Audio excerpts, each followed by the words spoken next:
Olá, eu sou a enfermeira Maria Alice, sou enfermeira intensivista neonatal da maternidade Moura Tapajós e vou falar um pouquinho sobre pega e posição no aleitamento materno. Lembrando que a forma como a gente vai abordar aqui, ela está se referindo a bebês recém-nascidos, aquele bebezinho que acabou de chegar ao mundo e que a mãe ainda tem muito medo, muita insegurança, não sabe como posicionar, e sente dor quando a pega está errada, e que, por conta disso, é uma das principais causas de abandono do aleitamento materno, porque a mãe, quando ela sente dor, ela começa a pensar em outras alternativas, ela não consegue resistir à dor, e muitas vezes com uma rede de apoio que também não é muito incentivadora do aleitamento materno, pode ser já nesse momento em que essa mãe pensa em desistir da amamentação. Então, a nossa ideia aqui é passar informação para que sejam feitas várias alternativas, né, para a gente conseguir manter essa amamentação por um tempo prolongado. A melhor posição para amamentar é aquela que deixa a mãe e o bebê confortáveis. Ela pode variar de acordo com o tamanho do bebê, o tamanho da mama da mãe, o tamanho da areola, o tamanho do mamilo, com a via de parto, né, mães de parto cesárea precisam de posições que evitem que o bebê fique por cima da cirurgia e por conta disso possa a mãe sentir dor. Então a gente avalia todas essas situações para poder programar e orientar com relação à posição e à pega do bebê. Alguns detalhes a se observar na posição requerem que a posição escolhida pela mãe mantenha o bebê seguro, né, principalmente com as costas e a cabeça apoiada, e quando a mãe tem medo de segurar o bebê em segurança, ela precisa também que o corpinho do bebê esteja apoiado de forma que ela não fique com medo de que o bebê escorregue e caia do seu corpo. É importante respeitar a forma e tamanho das mamas da mãe, o posicionamento do bebê de modo que não seja preciso, fazendo o posicionamento do bebê, desculpa, de modo que não seja preciso alterar a posição anatômica da mama da mãe e nem a posição da cabeça do bebê, deixando ele com o pescocinho esticado ou com o pescocinho encolhido. O bebê tem que estar com o pescocinho normal. A mãe deve estar posicionada confortavelmente para que possa relaxar e se sentir segura durante a amamentação, né? A amamentação, o principal ponto desse início é que a mãe também precisa sentir prazer em amamentar, precisa ser uma coisa boa para ela também. E uma mãe que está sentindo dor, uma mãe que está toda encolhida para segurar o bebê com medo, ela não vai conseguir se sentir confortável. E por um momento, como ela sabe que é importante para o filho dela, ela até vai insistir, mas com o passar do tempo, e com as dores e com as dificuldades, a chance dela desistir é muito grande, e não é isso que a gente quer. Independente da posição, atentar sempre que o bebê esteja com o nariz e o umbigo alinhados, ou seja, na mesma direção. Sabe aquela orientação que a gente tem de barriga com barriga? Bom, quando a gente posiciona o bebê de frente para o seio e posiciona o resto do corpo barriga com barriga, ele fica com o nariz e o umbigo alinhados. Ah, mas e por que você não usou essa expressão, então, barriga com barriga? Porque existe uma posição que tem ficado cada vez mais comum com muitas mães, que é aquela posição invertida, onde o bebê fica posicionado como uma bola de futebol americano embaixo do braço da mãe, que nem sempre o bebê vai conseguir ficar virado para a mãe. Muitas vezes ele fica virado de barriguinha para cima, e é importante que ele esteja com o nariz e o umbigo alinhados para alcançar o seio. Isso vai depender do tamanho do seio da mãe, da posição, do local onde a mãe está sentada. Mas eu acho importante trazer isso, porque barriga com barriga vai fazer com que a mãe pense que só pode dessa forma, e existem algumas outras posições em que a gente pode colocar o bebê e que não necessariamente ele vai ficar com barriga, mas vai precisar ficar alinhado. Bom, aqui a gente tem algumas posições sugeridas.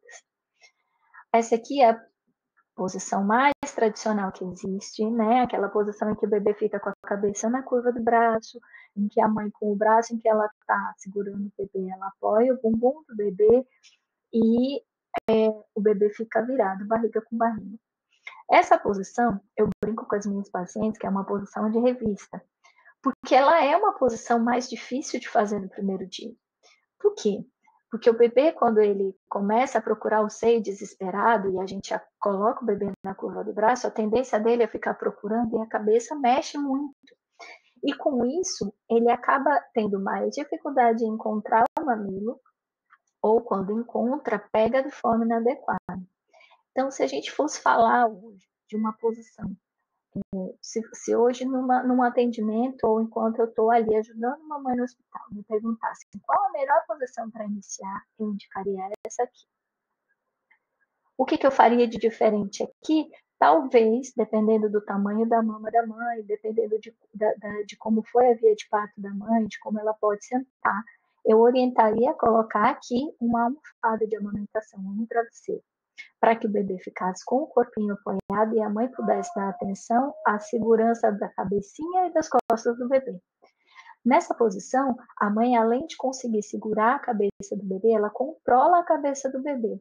E com a mão oposta, ela faz o que a gente chama de C, né? Antigamente, muito antigamente, quem já viu, tem até algumas fotos que a mãe segurava o seio em tesoura para botar. Mas a gente descobriu que quando a mãe pega a mama em C para botar para o bebê abocanhar, é muito mais fácil, porque ela faz com que essa parte se saliente, então ele encontra bem mais fácil.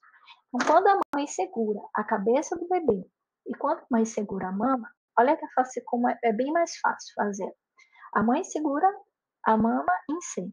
E a cabeça do bebê, quando ela vai posicionar, quando o bebê abre a boca, ela empurra a cabeça do bebê gentilmente, tá, gente? Ela empurra a cabeça do bebê, fazendo com que ele faça um encaixe perfeito na mão e com que ele consiga abocanhar de forma que não machuque a mãe e de que tenha uma extração de leite muito mais eficaz. Claro que essas outras posições todas têm funções e, por exemplo, essa posição é uma posição muito usada para bebês prematuros, para aquele bebê que é mais sonolento, porque essa posição mantém o bebê mais acordado, para os bebês que têm refluxo, né? A posição deitada, então, é uma posição que faz com que a mãe se sinta mais confortável, é aquela posição da cama compartilhada, muitas vezes durante a madrugada, aquela posição da mãe no leito de hospital, onde ela também está cansada, onde ela também passou por um processo muito difícil, muitas vezes de muitas horas de parto, então é uma posição que pode ajudar bastante. Bom, vamos lá para as dicas de posição. Uma boa dica para as mamães é escolher uma posição de segurança, aquela que ela tem certeza que vai dar certo. Então, depois, com prática e habilidade, ela mesma vai se sentindo confiante para ir variando e buscando novas posições. Como assim? Bom, essa posição que eu mostrei ali um pouquinho antes é, para mim, uma das posições mais fáceis das mães conseguirem fazer e identificar. Quando o bebê está com a boquinha aberta, identificar que o bebê abocanhou toda a mama e, principalmente, ela tem o controle para posicionar a cabeça do bebê. Então, é claro que tem mães que vão encontrar outras posições e isso fica a critério da mãe. A nossa orientação é que ela encontre sim uma posição que ela tem certeza que ela vai conseguir colocar e o bebê sugar. Por quê? Porque no desespero do bebê, algumas vezes em mamar, de fome, ela vai conseguir ter calma e tranquilidade de posicionar naquela posição de segurança. Os sinais de fome. Bom, o bebê recém-nascido, na verdade, ele dorme uma média aí de 18 a 20 horas. Acordam praticamente só para comer, em intervalos curtos, esses intervalos da mamada do primeiro mês do bebê, às vezes até o segundo mês, elas são intervalos pequenos, nem sempre o bebê acorda só de 3 em 3 horas, como todo mundo espera, né? É por isso que a gente fala a respeito da livre demanda, o bebê mama quando ele quer. Mas atentar os sinais de fome pode prevenir que a gente tenha um bebê muito agitado e que, por conta dessa agitação, ele acabe pegando a mama errada e machucando a mãe. Então, vamos lá. Um bebê com pouca fome, ele acorda, aí ele começa a se movimentar, ele vira o rostinho de um lado para o outro, ele vai abrindo a boquinha, ele vira a cabeça procurando o seio, mas ainda de forma discreta. Passado esse momento, ninguém ouviu o bebê, às vezes, né, a gente não está muito perto, ou então é durante a madrugada, e aí o bebê começa, ele se estica, aí ele leva a mãozinha à boca, com mais desespero, com mais fome, suga com voracidade, aí balança mais a cabecinha para um lado e para o outro, mas a gente acabou que nessa vez não viu também. Então ele se desespera e chora, grita, grita, e que muitas vezes a mãe ou a avó diz, nossa, que menino de pulmão bom, tadinho. Mas o problema disso é que para pegar esse bebê irritado e colocar para sugar é difícil. Então, uma primeira dica importante para a gente fazer uma boa pega e posicionar o bebê de forma adequada é pegar o bebê ainda nesse primeiro, no máximo no segundo estágio de fome, quando ele ainda está tranquilo, sem chorar. Porque nesse momento, você ainda consegue pegar e posicionar a cabeça corretamente e ajeitar e observar o tamanho da boca, né? Quando ele está chorando, você não sabe se ele está abrindo a boca porque ele quer comer ou porque a boca aberta de choro, e a boca aberta de choro, ela não acopla, ele não fecha a boca para sugar quando ele está chorando, é bem difícil.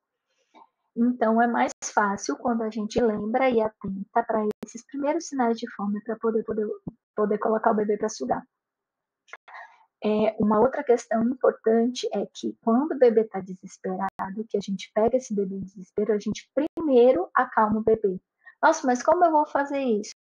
A gente pode fazer isso de várias formas. Primeiro, a gente tem que estar calmo. O bebê sente o desespero da mãe. Se a mãe não estiver tranquila, ele também fica irritado. Então, a gente pega o bebê, posiciona no colo, balança o bebê, lembrar que o bebê não é um shake, então não dá para sacudir, a gente faz movimentos leves com o bebê, para frente e para trás, de um lado para o outro, como se fosse uma dança. Pode utilizar o ruído branco, aquele chiadinho com a boca, faz porque esse ruído branco, ele lembra o bebê do que ele ouvia dentro do útero, da circulação sanguínea da mãe, então é uma dica bem legal. Tem muito mais dicas, gente. Procurem a respeito de esterogestação. Quem sabe a gente faz um vídeo sobre isso. Mas agora a gente vai se limitar a falar do acalmar o bebê, tá? Bom, acalmamos o bebê, precisamos acalmar o coração da mãe, da avó, do pai, da tia, de quem está lá na rede de apoio. Como assim acalmar o coração falando do tamanho do estômago do bebê? É exatamente isso. Sabe o que acontece? A gente acha que o bebê está sempre com fome. Quando a gente não entende que esse processo da esterogestação, gravem bem essa palavra, gente, o processo da esterogestação do bebê, que é um preparo do bebê até o terceiro mês, para que ele entenda que ele não está mais dentro da barriga da mãe, que ele não é mais uma parte integrante da mãe, ele é um ser individual, e isso eu estou falando para vocês muito resumidamente, a gente não entende que ele não está com fome, que ele muitas vezes já mamou, mas ele quer sugar ainda porque ele quer se acalmar, porque ele quer dormir, porque ele está com sono, porque ele está com sede, porque ele está com dor. E aí, por conta disso, eu trouxe isso aqui para vocês. Ó. No primeiro dia de vida, o bebê ele tem o estômago do tamanho de uma cereja. Nossa, do tamanho de uma cereja, é isso mesmo. Cabe dentro desse estômago a capacidade máxima de encher essa barriguinha é de 5 a 7 ml. 5 a 7 ml, não conseguiu visualizar, também tem dificuldade. Então, vamos falar em gotas. 5 a 7 ml equivale mais ou menos a 100 a 140 gotas. A gente faz uma média de que cada ml equivale a 20 gotas. Em 100 a 140 gotas não é difícil de conseguir. E o que acontece?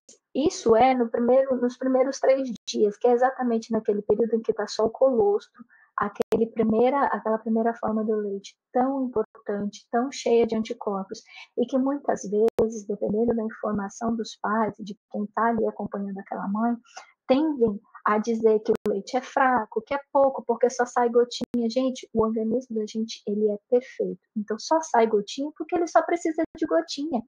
Ele não precisa de muito.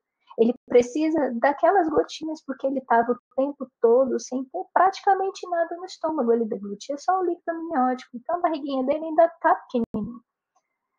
Ah, mas ele continua a chorar. Ele chora porque ele ainda não entendeu que ele está no lado de fora. Ele chora porque lá dentro ele era aquecidinho, porque lá dentro estava tudo certo. Mas aqui do lado de fora ele depende de alguém que olhe para ver se a fralda dele está suja, que olhe para ver se ele está com frio, que lembre que ele precisa comer, que veja se a roupinha não está apertando. Então, é bem complicado. A gente precisa entender essa situação para não ficar pensando que o bebê está com fome, muitas vezes colocando isso na cabeça da mãe que já está tão cheia de dúvidas, e ela acaba desacreditando que ela é capaz de amamentar e se convencendo de que o leite dela é pouco, quando na verdade, infelizmente, o que foi pouco foi a informação. Então, vamos lá. O bebê no terceiro dia, cabe na barriguinha dele aí uma média de 22 a 27 ml, tamanho de uma noz. A partir do sétimo dia, uma média de 45 a 60 ml, o tamanho de um pêssego, e no primeiro mês de vida, cabe de 80 a 100 ml, o tamanho de um ovo. Vamos lembrar, gente, que isso tudo é média, né? Na medicina, na saúde, não existe uma coisa exata. Cada ser humano, cada indivíduo, ele é diferente, não tem como a gente colocar como todo mundo no mesmo balaio como uma receita de bolo, tá legal? Então, vamos falar a respeito da pega. Bom, com relação à pega, essa frase é minha e eu fui observando isso à medida que eu fui atendendo. Eu tenho aí 15 anos de formado, pelo menos 10 atendendo e auxiliando mães a aportar bebês para amamentar. E eu arrisco a dizer que, na prática, o segredo para a pega ideal está relacionado à abertura da boca do bebê e o respeito à forma e tamanho e caimento das mamas da mãe. Por que eu digo isso? Porque muitas vezes a dificuldade que a mãe tem para amamentar é porque ela tem uma mama grande, tá? Ou uma mama que a implantação dela não é retinha, a implantação dela é mais para o lado, e a gente muda o sentido da mama da mãe para botar o bebê para abocanhar, para pegar. Então, a gente muda o sentido, a gente volta. Quando a gente solta, a mama volta para o lugar e sai da boca do bebê. Então, quando a gente respeita a anatomia da mãe e tenta já posicionar o bebê dentro dessa anatomia, dentro da forma como essa mama está no corpo, a posição natural, é muito mais fácil a gente conseguir ter sucesso nessa pega. Posicionando o bebê de baixo para cima em relação à mama, fazendo com que o queixo, o lado inferior, encoste primeiro no seio. Isso vai fazer com que já fique seguro para que ele abra a boquinha depois. E dependendo do tamanho da areola da mãe, deve-se auxiliar o bebê a abocanhar o máximo de areola possível. Aqui nessa minha prótesezinha, vocês vão ver que a areola não é pequena, ela é grande. Então, eu vou posicionar a boquinha do bebê com o lado inferior embaixo, o queixinho, e aí aqui, ó, vamos lá, fazendo C, vamos fazer bem direitinho. Posiciona embaixo, e aí o bebê abocanha e vai fazer a sucção. Observem que vai sobrar areola, né? Um pouquinho de areola. Para mães que têm mamas muito grandes, dependendo da boca do bebê, vai sobrar um pouquinho mais de areola. E para mães que têm areola pequenininha, pode não sobrar nada, o bebê pode abocanhar, inclusive, uma área um pouquinho acima da areola. Então, o que a gente vai observar além disso são alguns sinais que eu vou falar agora para vocês.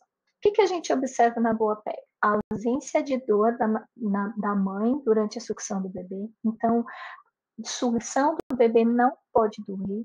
Ela pode, às vezes, nos primeiros dias, sentir uma sensibilidade, mas nada que seja tão doloroso que ela não queira amamentar ou que ela pense na possibilidade de não amamentar. Uma outra situação é o bebê com as bochechas redondas enquanto suga e o movimento de sucção e deglutição, né? Suga e engole, suga e engole. Então, a gente vê o leitinho passar, a gente sente que o bebê está engolindo. A bochechinha é arredondada, fica bem redondinha. Os lábios do bebê ficam virados para fora como peixinho. O queixinho do bebê fica sempre encostado na mama. Isso vai auxiliar, inclusive, para que o nariz dele não fique encostado no seio, atrapalhando a sua respiração. E o bebê dorme com o corpinho relaxado. Então, o bebê saciado, o bebê que mamou e se satisfez, ele relaxa e dorme, fica bem molinho, porque ele dorme mesmo, fica bem tranquilo.